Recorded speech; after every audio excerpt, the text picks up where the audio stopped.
This is a work of fiction, inspired by historical accounts, and does not promote or glorify illegal activities. The day I found the mirror in the basement of my new house was the day my life began to fall apart.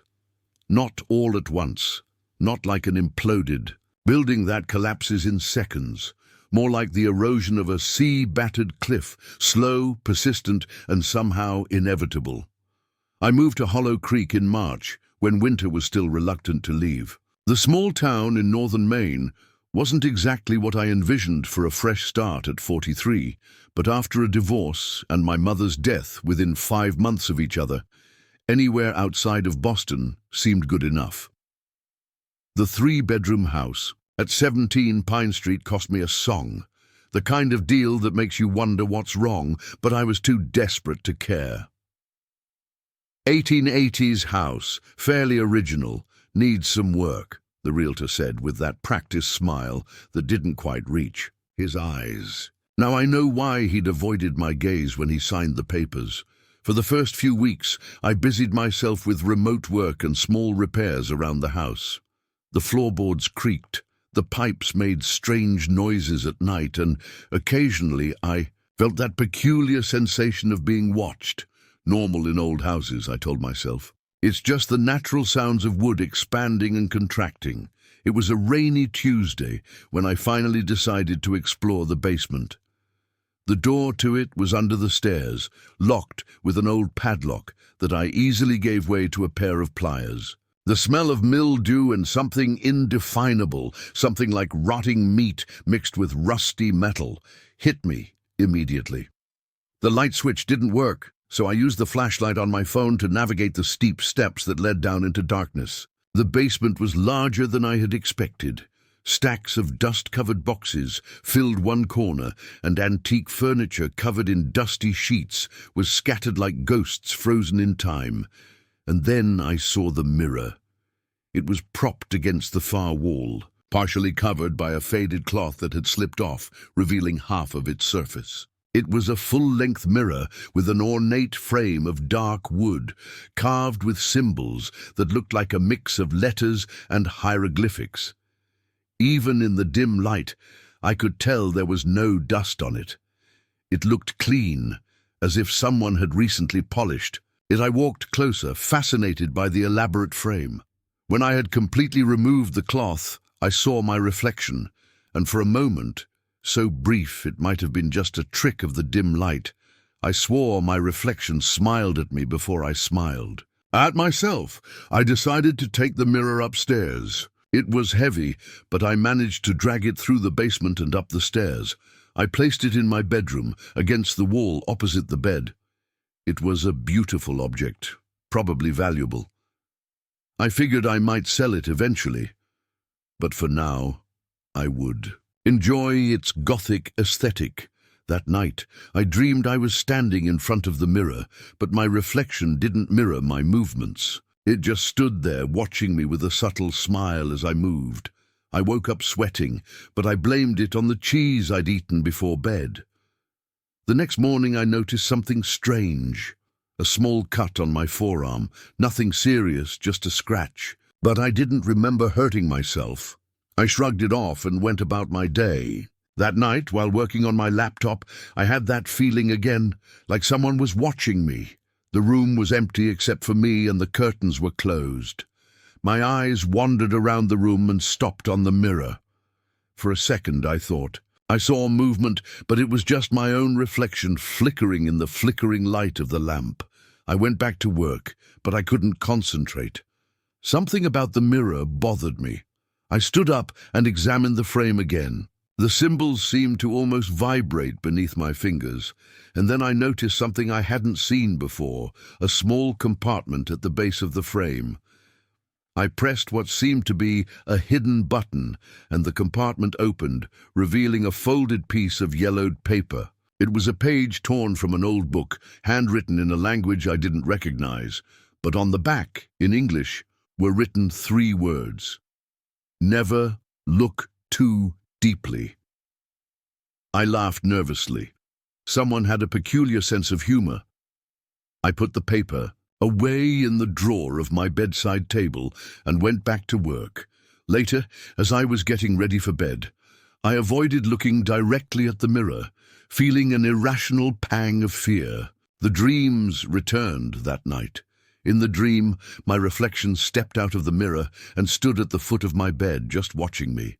When I woke up, my heart pounding, I swore I saw a shadow moving quickly toward the corner of the room. I turned on the light immediately, but there was nothing there but the mirror, now reflecting only a frightened, middle-aged man.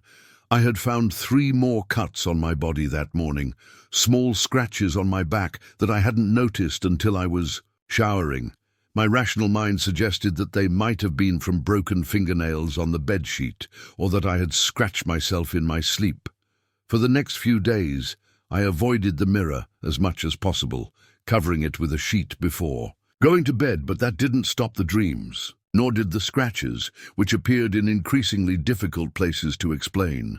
On Friday, a week after discovering the mirror, I woke up in the middle of the night with a strange sensation. The room was cold, colder than it should have been, even considering the Maine climate. The sheet I had used to cover the mirror was on the floor, and there was someone in the corner of the room. I froze, unable to scream or move. The figure was just a dark silhouette, but unmistakably human in shape. It remained completely still, and for a terrifying moment, I thought I was looking at myself. Then it moved, slipping further into the shadows, and disappeared. I didn't dare get out of bed until dawn. On Saturday, I decided to take the mirror back down to the basement. As I tried to move it, I noticed something disturbing. The glass seemed more opaque in some areas, as if it were fogged up inside. And when I looked closer, I saw that the opacity formed a pattern, the vague outline of a face. I dropped the mirror, and it hit the wall with a dull thud, but it didn't break. I decided to do some research on the history of the house. At the local library, I learned that the house at 17 Pine Street had a reputation. 6 families had lived there in the last 40 years, and all of them had left within a year. One family in particular, the Wilsons, had been the focus of a local tragedy in 1993, when the father, Richard Wilson, went insane, seemingly out of nowhere, and tried to kill his wife and 2 children before committing suicide.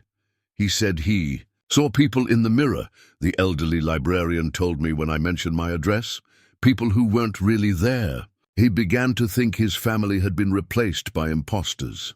I returned home with a sense of growing dread.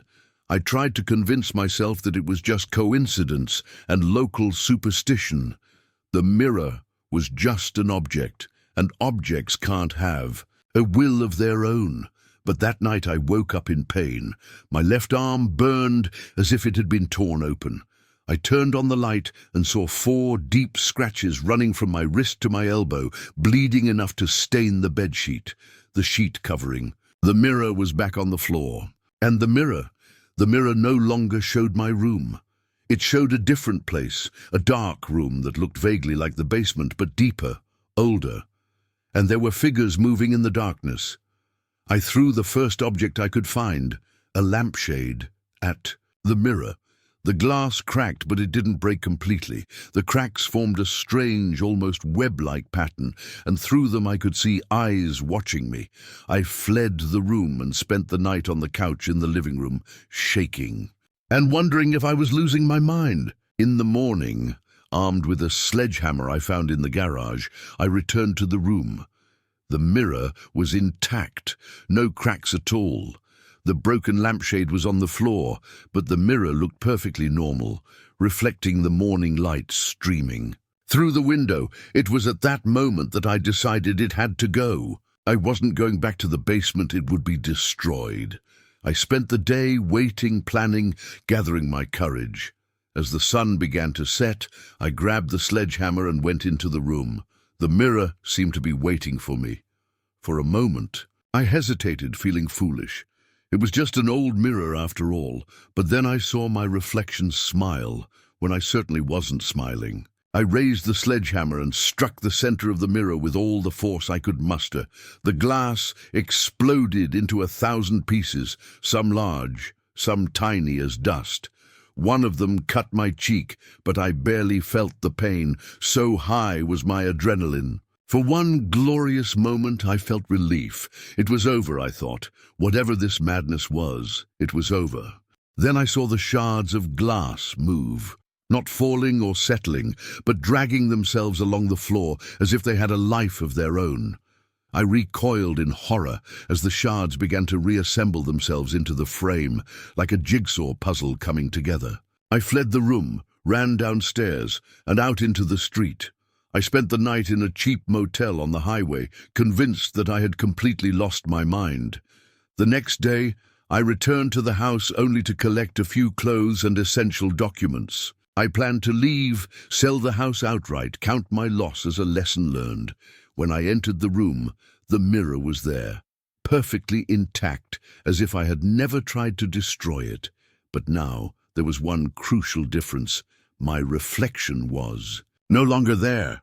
Instead, the mirror showed the empty room. As I watched, paralyzed with terror, a hand appeared on the surface of the mirror, as if pressing against an invisible membrane. Long, pale fingers spread against the glass, pushing, trying to get out. I ran out of the room again, but this time I heard footsteps following me. Heavy, wet footsteps, like someone was walking in soggy shoes. When I reached the front door, I looked back. A figure stood at the bottom of the stairs. It was me, but it wasn't me. It had my face, my body, wore my clothes, but its eyes were completely black, and its skin had a sickly pallor, like that of a corpse freshly pulled from the water. "You can't run from me," it said in my voice, but distorted, as if speaking through liquid. "I am you now."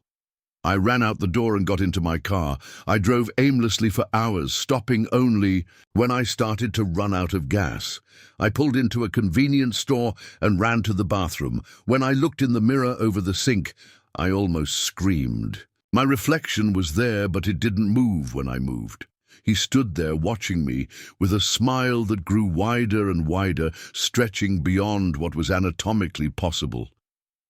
I closed my eyes, took a deep breath, and when I opened them again, my normal reflection was there, copying my trembling movements. But I knew the truth. That thing, whatever it was that lived in the mirror, had found a way out. And now it was following me. I'm in a motel now, writing this to document what happened, so that someone might understand when.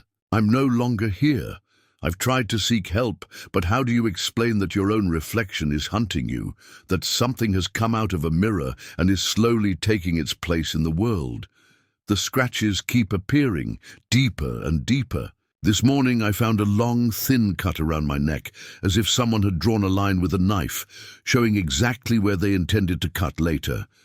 And now, as I write these words, I see through the cracks in the curtain that it's already getting dark outside, and with the darkness comes fear, because I know that tonight, when I eventually fall asleep from exhaustion, he'll be there.